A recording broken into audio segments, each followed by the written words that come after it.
I never thought I'd die at 12 years old, but there I was, lying in a hospital bed, feeling weaker by the minute. The sterile smell of disinfectant filled my nostrils, and the rhythmic beeping of machines echoed in the small room.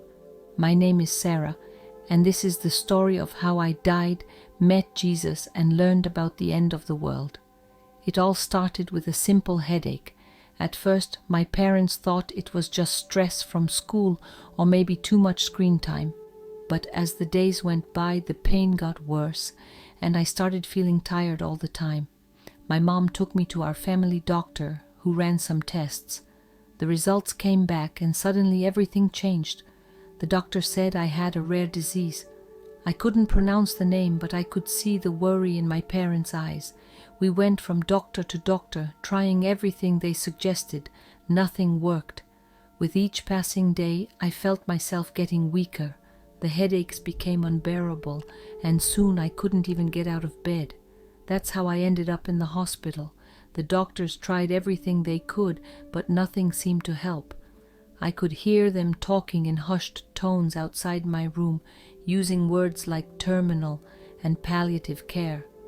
I didn't know exactly what those words meant, but I knew they weren't good. My parents were always by my side, holding my hands and trying to stay strong for me. But I could see the pain in their eyes, the way they'd turn away to wipe their tears when they thought I wasn't looking.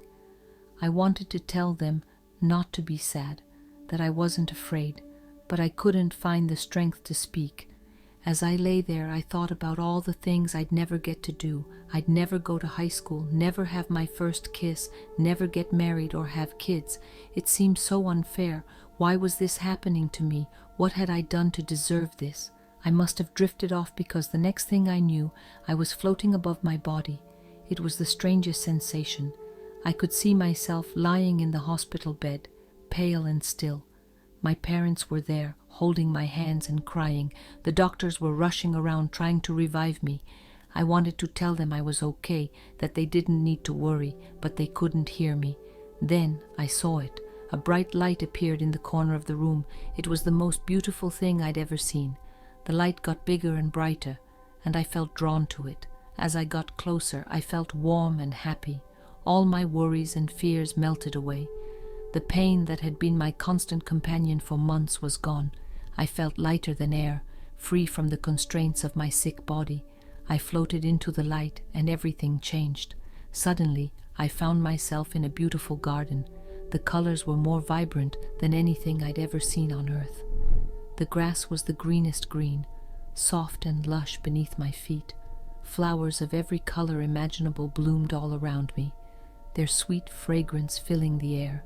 Some of the colors I saw, I'd never even seen before. They were beyond description. The air smelled sweet, like a mix of flowers and freshly baked bread. It was the most comforting scent I'd ever experienced. I could hear soft music playing in the background, like 1,000 angels singing in perfect harmony. The music made me feel peaceful and loved in a way I'd never felt before. I knew I was in a special place, somewhere beyond the world I'd known. As I looked around in wonder, I saw a man walking towards me. He was wearing a white robe that seemed to glow with its own inner light. His face was kind, with eyes that sparkled with love and wisdom. I knew right away that this was Jesus. I'd seen pictures of him in church and in my children's Bible, but seeing him for real was different. He was more real, more alive than anything I'd ever known. Jesus smiled at me, and his whole face lit up. "Welcome, my child," he said, his voice gentle and warm. "I've been waiting for you." His words made me feel safe and happy in a way I couldn't explain. I wanted to hug him, and as soon as the thought crossed my mind, I found myself in his arms. It was the best hug ever. It was the best hug ever, like all the love in the world was wrapped around me. I felt completely safe and at peace. Jesus took my hand, and we started walking through the garden. Each step made me feel stronger and healthier. It was as if all the sickness and pain I had experienced on earth was being washed away with every moment I spent in this heavenly place. As we walked, we came to a big tree with golden fruit hanging from its branches. The fruit seemed to glow with an inner light, and I felt drawn to it. Jesus picked one and gave it to me. "Eat," he said, his eyes twinkling. "This is the fruit of life." I took a bite, and it was the most delicious thing I'd ever tasted. It was sweet and juicy, with a flavor that seemed to change with every bite. As I ate, I felt energy coursing through me. I felt more alive than I ever had, even before I got sick. As we continued our walk, I remembered all the questions I had about heaven and God. I had always been curious, and now I was face to face with Jesus himself. I wanted to know everything. "Jesus," I said, looking up at him, "can I ask you some questions?" He smiled down at me and nodded. "Of course, my child. What would you like to know?" I thought for a moment. There were so many things I wanted to ask, but one question stood out above all others. It was something I'd heard adults talking about, something that had always scared me a little. "When will the world end?" I asked, my voice small but curious. Jesus looked at me with kind eyes, his expression thoughtful. "That's a big question," he said. "It's not something to be afraid of, but something to look forward to. It means I'll be coming back to earth to make everything right." I nodded, trying to understand.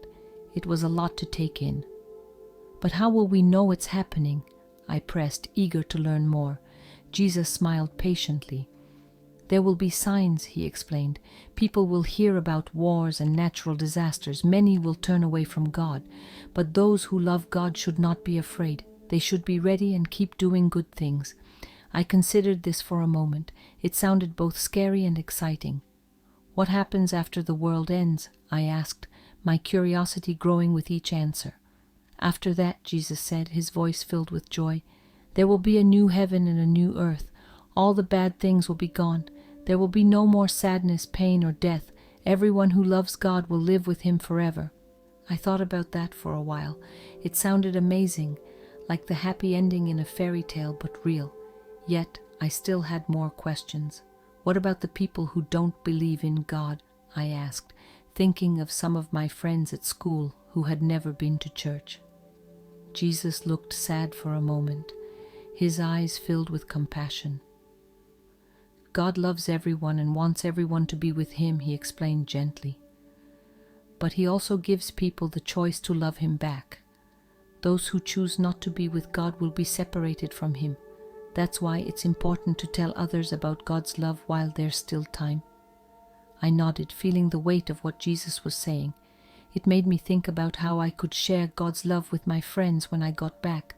"So, what should we do while we're waiting for the world to end?" I asked, eager to know how I could make a difference. Jesus smiled brightly, his whole face lighting up. "Live your life with love," he said. "Love God with all your heart and love others as you love yourself. Help people who are in need. Forgive those who hurt you. Pray and read the Bible to know God better. And always remember that I am with you, even when you can't see me."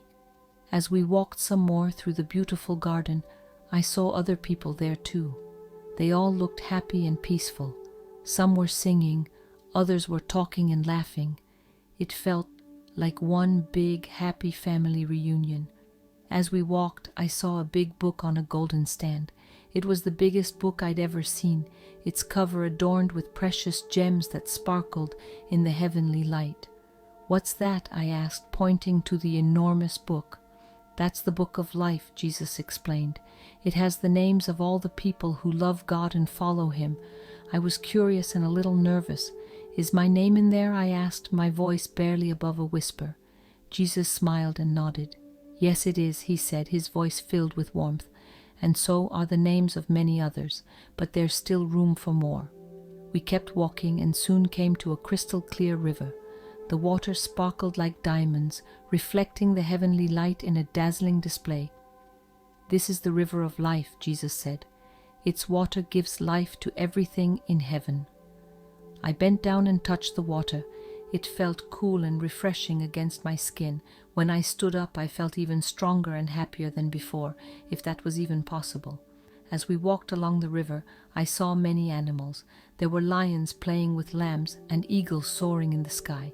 None of the animals seemed scared or hungry. They all looked peaceful and content. "In heaven," Jesus explained, All of creation lives in harmony. There's no fighting or hurting each other here. We came to a big, beautiful city. The walls were made of precious stones that glittered in the light, and the streets were paved with gold. But this gold was different. It was clear like glass. I could see my reflection in it as we walked. "This is the New Jerusalem," Jesus said. "It's where God lives with his people." The city was full of light. There was no sun or moon that I could see, but everything was bright and clear. Jesus explained that God's glory gives light to the whole city. As we walked through the city, I saw many people I recognized from Bible stories. There was Moses with his long beard, David with his harp, and Mary with her gentle smile. They all smiled and waved at me as we passed. I felt so happy to be among them, like I was part of a grand story that had been unfolding since the beginning of time.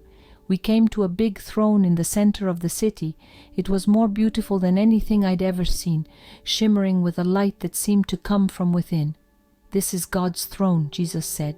"From here, he rules with love and justice." I looked at the throne in awe. I could feel God's presence all around me. It was overwhelming, but in a good way. I felt completely loved and accepted, like I was exactly where I was meant to be. As we stood there, I heard voices singing. It was the most beautiful music I'd ever heard. Angels and people were praising God together, their voices blending in perfect harmony. The sound filled me with joy, and I wanted to join in. But then Jesus looked at me with a hint of sadness in his eyes. "It's almost time for you to go back," he said gently. I felt my heart sink. I didn't want to leave this wonderful place. "Do I have to?" I asked, trying to keep the disappointment out of my voice. Jesus nodded. "Yes, my child, you still have work to do on earth. People need to hear about God's love. You can tell them what you've seen here." I understood, but I was still a little scared. "Will it hurt to go back?" I asked, remembering the pain I had been in before. Jesus hugged me again, his embrace full of comfort and reassurance. "No, it won't hurt," he said, "and remember, I'll always be with you, even when you can't see me." He took my hand and we started walking back through the garden. As we walked, Jesus gave me one last piece of advice. "Remember," he said, his voice serious but kind, "no one knows when the world will end, but that's not the most important thing. What's important is how you live each day. Love God, love others, and be ready for when I come back." I nodded, feeling both sad to leave and excited to share what I'd learned. As we got closer to the bright light that had brought me here, Jesus stopped and looked at me. "Are you ready?" he asked. I took a deep breath and nodded. "I'm ready," I said, trying to sound brave. Jesus smiled and hugged me one last time. "Go with my blessing," he said, "and remember, I love you always." With that, I felt myself floating back through the light. Everything got blurry for a moment, and then I opened my eyes. I was back in my body in the hospital bed. My parents were still there, looking worried and exhausted. I took a deep breath, and they gasped. The doctors rushed over, looking surprised and happy. My parents hugged me, crying tears of joy. I could feel their relief and happiness washing over me. "Sarah, oh Sarah," my mom sobbed, holding me tight. "We thought we'd lost you." My dad was crying too, something I'd never seen before. He stroked my hair gently, as if afraid I might disappear again. "It's a miracle," he kept saying, his voice choked with emotion. The doctors were amazed. They ran tests and couldn't explain what had happened. My disease was gone, vanished without a trace. They called it a spontaneous remission, but I knew the truth. I had been healed in heaven. As the days passed and I grew stronger, I told my parents about my experience. At first, they were skeptical, thinking it was just a dream or hallucination. But as I described details about heaven and shared the things Jesus had told me, they began to believe. "It was so real, Mom," I said one evening as we sat in my hospital room. "I can still smell the flowers and hear the music, and Jesus, he was so kind and loving." My mom squeezed my hand. "I believe you, sweetie. God works in mysterious ways." My dad nodded, his eyes misty. We're just so grateful to have you back with us. As I recovered, I couldn't stop thinking about what Jesus had said about the end of the world.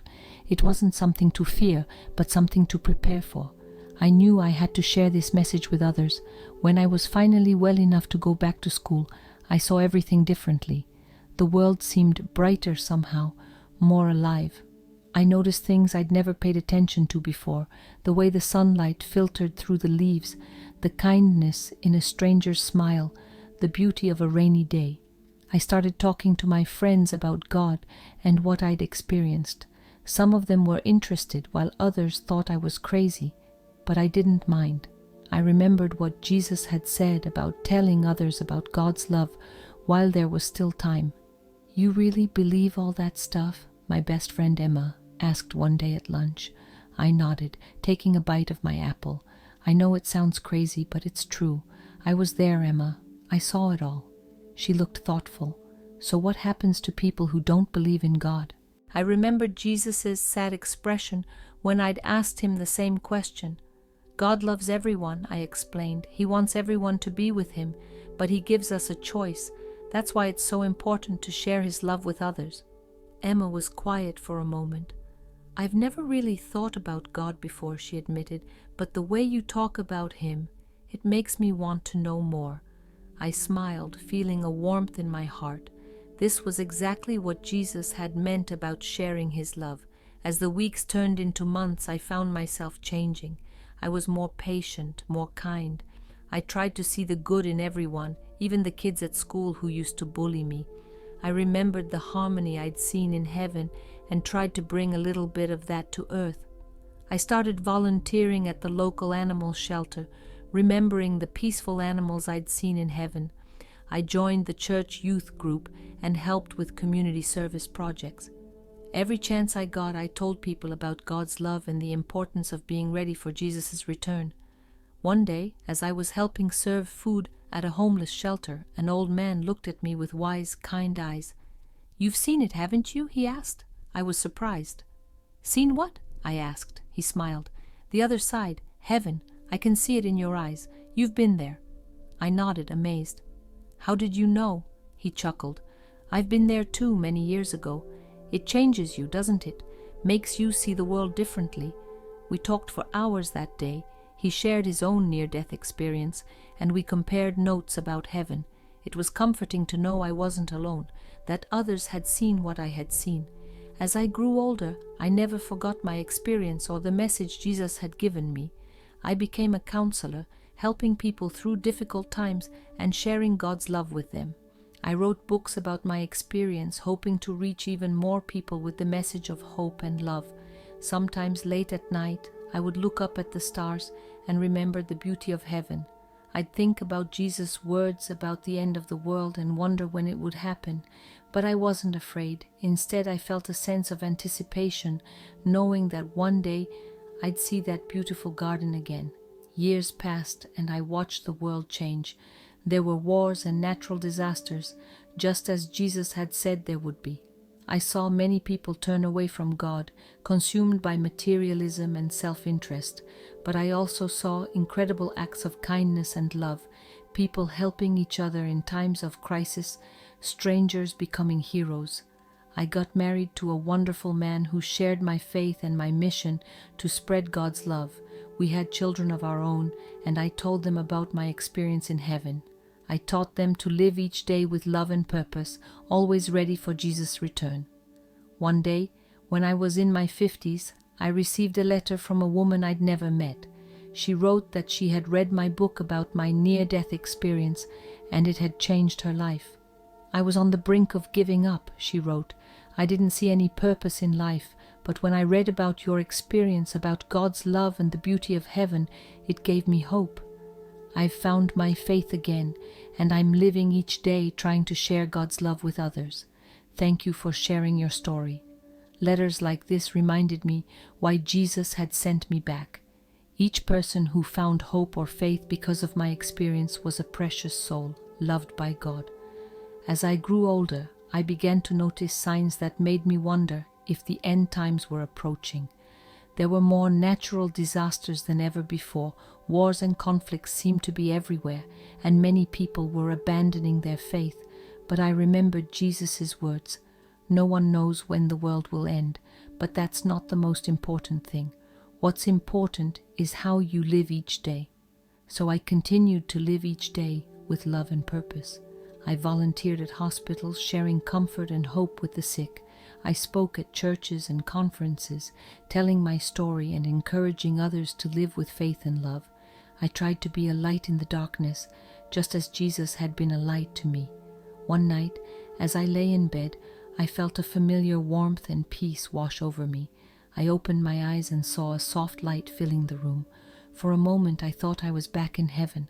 Then I heard Jesus' voice, as clear and loving as it had been all those years ago. "Well done, my faithful servant," he said. "You have shared my love and kept the faith. Are you ready to come home?" I felt a joy beyond words. "Yes, Lord," I whispered, "I'm ready." As I felt myself leaving my earthly body behind, I wasn't afraid. I knew I was going home, back to that beautiful garden where I had first met Jesus, but this time I wouldn't have to leave. As I entered the light, I saw Jesus waiting for me, his arms open wide.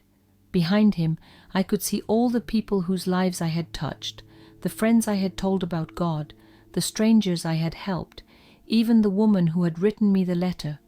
They were all there, smiling and welcoming me home. I realized then that this was what it was all about, not just preparing for the end of the world, but living each day in a way that brought more of heaven to earth. By sharing God's love, we create little pieces of heaven right here, right now. As Jesus embraced me, I felt an overwhelming sense of peace and joy. I was home at last, and I knew that the real adventure was just beginning. Looking back on my life from this heavenly perspective, I could see how every experience, every choice, every person I'd met had been part of God's plan. Even the illness that had led to my near-death experience as a child had served a greater purpose, setting me on a path to share God's love with others. I realized that the end of the world isn't something to be feared, but rather the beginning of something beautiful beyond imagination. It's not about destruction, but about renewal and reunion with our Creator. As I joined the heavenly chorus, singing praises to God, I felt grateful for every moment of my earthly life.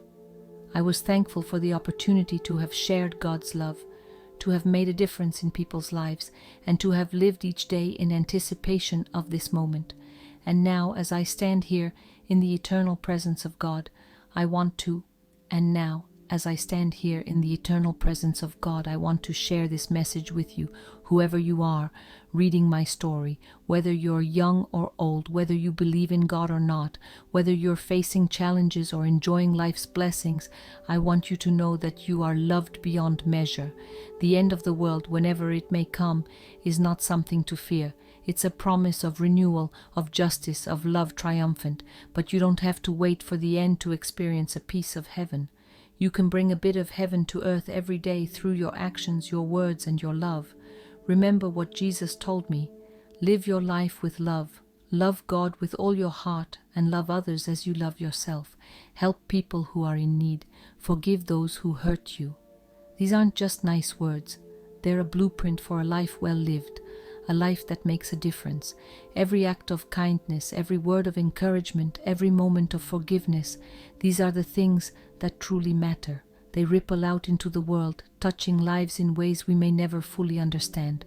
Don't worry about when the world will end. Instead, focus on how you can make the world a better place while you're in it. Share love generously, forgive freely, help others whenever you can. These are the things that will matter when all is said and done. And if you're struggling, if life seems dark and hopeless, remember that you are not alone.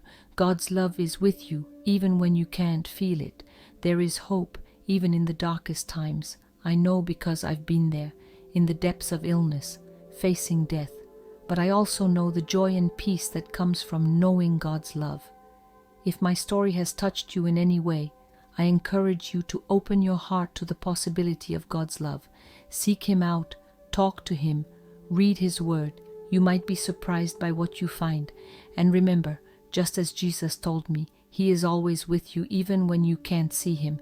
He loves you more than you can imagine, and he has a purpose for your life. As I conclude my story, I want to leave you with this thought.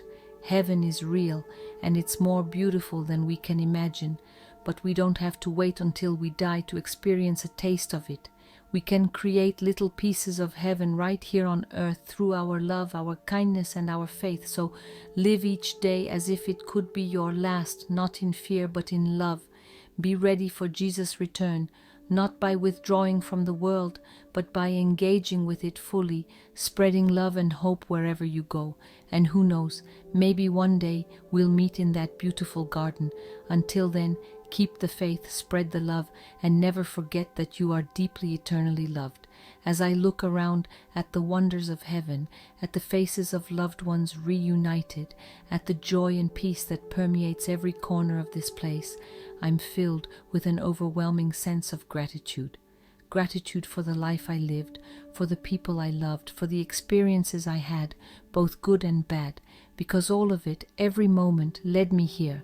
And as I joined the heavenly chorus once more, singing praises to the God who loves us all so deeply, I send out a prayer for you, dear reader. May you find the peace and purpose that I found. May you know the love that transformed my life. And may you too one day experience the indescribable joy of coming home to heaven. Until then, live well, love deeply, and always keep your eyes on the horizon, ready for the day when heaven and earth become one. For in the end, that's what it's all about. Not the end of the world, but the beginning of eternity with our loving Creator. To be honest, knowing only about the end of the world is not enough. To understand the whole truth, you have to watch about a woman who asked Jesus why we exist. Click the video on your screen now to hear this shocking story, and we'll see you in the next video.